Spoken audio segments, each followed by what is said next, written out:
Scrappy friends, I'm going to be doing the first layout in Mojo Busters, and this is a new series that I am doing with Caddy, Christy from Christy's Beautiful Life, and Crafty Meggie, and we are going to be busting our mojo and using different techniques and ways that we can try to get out of a mojo slump, or a slump of feeling mojo, or not having a lot of creativity, I should say. So mojo is just basically a word that we use to explain this creativity that pushes us and propels us forward in scrapbooking. And sometimes when we don't have that passion and desire that we strive for in scrapbooking, sometimes we say that we are losing our mojo, and it really just means that we don't feel very inspired to create pages. And so we're going to go through a few things that we think are big ways to help bust that and to break free from that. And one way that this week that Christy is going to be talking about is scraplifting yourself. A lot of times we talk about scraplifting other designers, and that is definitely an awesome way to go to Pinterest. I mean, usually we all have tons of stuff on Pinterest, and you decide to take one of those and use that as your inspiration to propel you and start a layout. And there's nothing wrong with that, but sometimes it's just fun to go into your own album. I mean, if you're like me, you have tons of layouts and albums that you've done that just can also be inspiring. And that is definitely one way to take a layout into just a place to start. So I'm going to be scraplifting myself, and I actually have had this out on my desk for a while now. I was putting some layouts away and I had seen it and I was like, hey, I should scraplift this. I really like it. I have some hand stitching on it that I did a long time ago. And I say a long time ago, it feels like a long time ago. I did this when, well, what is this? Maggie Holmes Open Book. So I was doing hand stitching on stuff back then when Open Book came out. So that was about 2 years ago. And so it's kind of funny to see a trend that I had did so long ago, and I had only did it once because it was a big pain to do all by hand because I didn't have, and basically what started this was I had done the hand stitched it because I don't have a sewing machine, and a lot of other ladies were kind of getting into using their sewing machines on their layouts. I think that's about when that trend really started, or picked up steam, I should say. And I loved that look, but I couldn't create that look on my own, so I just hand stitched it. So I hand stitched these four. I did just the top part of this one and all of these ones, and I just hand stitched it. And I did this layout and I was like, man, I'm never doing that again. And wouldn't you know, 2 years later, I've done it quite a few times on my layouts. It's definitely something that I don't do very often compared to a lot of other different techniques and stuff that you can do on your layouts, because it does take a lot of time. And just for me, I'd rather spend some of my time doing other things sometimes, but the effect is really, really fun. And just like this layout is really fun and it adds a lot of texture, because this layout, I actually really didn't add too much stuff. At the time I was getting paper issue swag bags, which I absolutely loved getting. You just get this little pack of goodies that you can use to Project Life, and just a lot of little things that just kind of help. So I have some cork stars and some little other embellishments, and then I added some sequins. As you can see, I was using sequins back then. So if you guys haven't seen this layout, I don't know if I have an actual video for this or if I did this on my own. I'll go through and I'll look at my archives back when I first started scrapbooking on YouTube. I know I was YouTubing back then, Because I remember the room that I was in. I was upstairs, my bedroom back then. This was probably done around Christmas time or sometime around then, because I have the Maggie Holmes open book and that was about when that came out. So, and then I also have some Prima stuff. But this card was in there and I liked the quote. So I think what I'm going to do is use this photo of my daughter. So here's where I'm going to talk a little bit about what my inspiration, that piece of information that I can give that helps me. And I am very photo driven. I love telling stories, but I love when a picture sparks the story for me. And I took this photo when I took a whole bunch of photos when we were at the beach. Me and I think Leilani, was it? I think it was me and Leilani and Sam. I don't think all of us went. I think it was just me, Leilani, and Sam went, and we took pictures of the ocean. And the whole reason why I went out was to take pictures of the ocean, because I knew that at some point soon we were going to be going.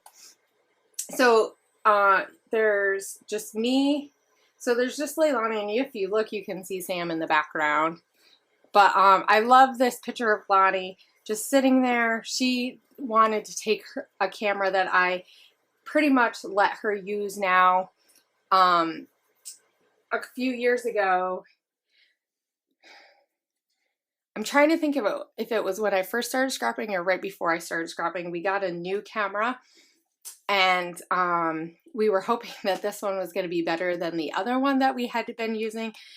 It's just like a point and shoot camera, but it ended up, the battery pack in it is bad, and so it doesn't last very long, and some photos turn out really good with it and some photos didn't. So we decided that it would be the perfect camera for her to practice on. So I really kind of want to talk about my daughter and about her and encouraging her to go after different hobbies and stuff, because I took this photo, and when I see her with the camera, I just think about as she's growing, encouraging her to be to go after the things that she loves, and that we just really want to cultivate that. But I figured that we could use, or I could use, this kind of design. I love the triangle design, and I actually have, and I don't know if I'll use it,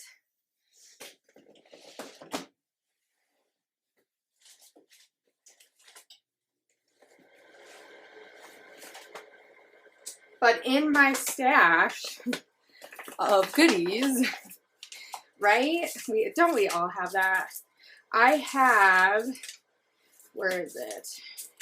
It's probably not in this one. So a while back, I was getting Pink Fresh Studios did an embellishment kit, and I got those. I really enjoyed them because they were more mixed media oriented instead of, and like they had dyes in them. And because I was really digging Pink Fresh Studios at the time, I really loved getting the kits. And so one of the kits had this from the Happy Things collection, which I was super excited to get. And did I use these? No. So definitely when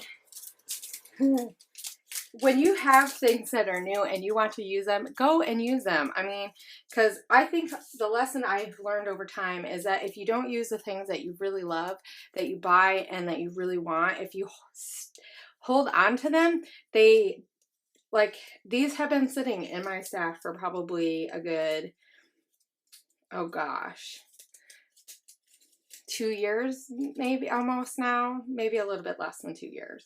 So over a year. So let's just even say a year, because Happy Things, right? Whenever Happy Things came out, 2015. So let's say it was the beginning of 2015 this came out, right? So over a year, I've had these. But wouldn't it be fun if I could use some of these? I don't know if I'd use all of these, but if I could find some really fun ones. Though these would be really fun on a fall layout because of the colors. This reminds me of their new collection that just came out. So who knows? See, I love how sometimes when you pull something out, it reminds you of something else, and then you know either, yes, that. So my advice when you're scrapping and when you're in a Mojo like slump, pull out something that you bought that you absolutely loved, right? And you look at it and you see, what does this make you think of? And like I said, when I seen these, it made me think of these. When I seen these, it made me think about fall. And I've been scrapping tons of fall stuff. That's probably why my brain is stuck in fall. So I was going to use this photo, but I want to show you how, by taking something that you see and it sparks a point of inspiration, many of us go, but I had this idea to use this photo. I have to use this. My next thought would be throw that photo away, go into your stash of photos, and I have just a whole bunch of new photos. So I'm going to pick out a photo. Let's see.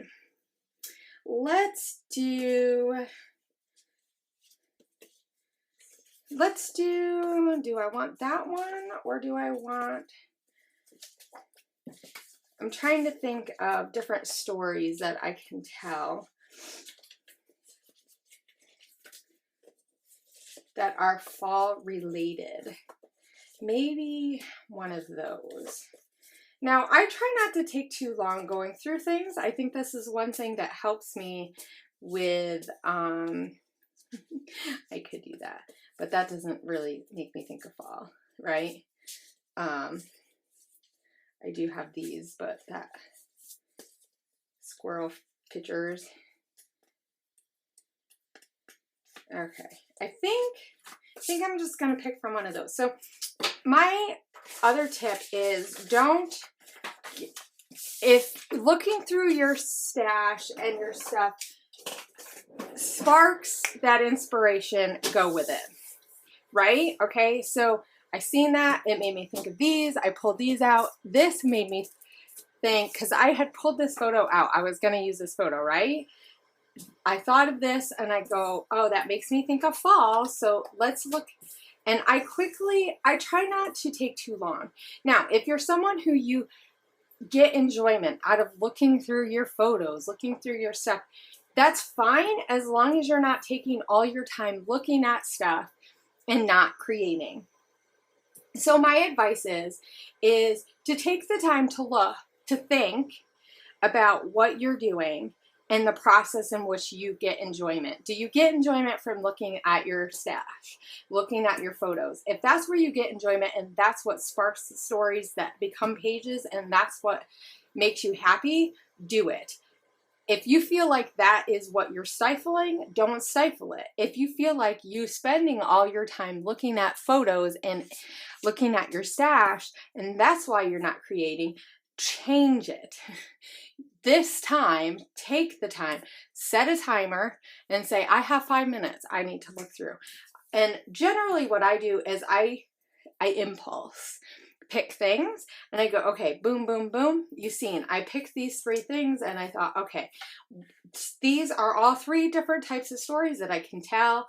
I know by looking at each photo kind of the idea of what I was thinking when I took these photos and the kind of story that I wanted to tell. They're all completely different. Now, the first thing I'm going to say is if I use this has a lot more maroons than it does the blue colors. It would work with it, and it would work with some of the pinky colors, but I'm not sure if these blue ones would really work as well. So I'm kind of leaning not towards this one. The only thing is that I could use the pink, and that would help bring out the pink in that layout. So, or I could use it on this, which has lots. This is mostly just blue and ice. See, I'm leaning towards this photo because this has different elements that I can add this. I mean, and I could always save this and use those on there. There's nothing to say you can't take that, put it away, and take those pieces and just save those pieces, right? So I'm taking this, and I'm thinking that this will kind of work with it. The oranges and stuff can bring in some of the colors with the pops of the dandelions that you see. So I think I'm going to stick with this, and I'm just going to put this away. So this is kind of what I do. I just kind of make quick decisions. I don't let my brain overthink it, because you know what? That's the part that gets, that if I overthink it, then I'm like, I'm not sure what I'm going to do. Right? So, and then the process does not become fun, and I end up sitting in my room for 3 hours and nothing has become accomplished. And then I feel irritated that I spent the whole day wasting not being able to get a layout done. Okay, so I'm going to use those. I'm going to use these pieces. I probably will also take some other patterns, but I'm thinking about the fact that this is a fall layout. What colors? I have actually a kit that I haven't really used much of from last year, and it has some of these blues. Actually, it has some of these colors, like that would work really well with that other photo. So I think I might take this and use that in there. Actually, what would be really fun, but it won't work with those, would be to use like this as a background too. But it just isn't going to work with that. So I'm going to keep that out. And then, so here I have a paper, some embellishments, and a picture, and I have my start for a layout. So this is where I'm going with it. I know this, I talked a way long time, more than I thought I was going to talk, but I really wanted to talk through my process, kind of give you guys some tips and some pointers for mojo busting, not myth busting. Just kind of working on how to just kind of get out of that slump and get creating. And I think that by taking something of yourself and letting the layout speak to you and what it reminds you of, think about the stuff that you have that reminds you of this stuff. What can you do to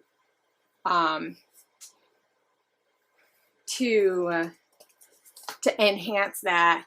What do you have that sparks more stories that you can get the stories down that you want, and you can be happy with the layouts that you create? So come and join me as I create the next part. I'll be creating the layout, and you guys get more thoughts about what I'm thinking about while I create this.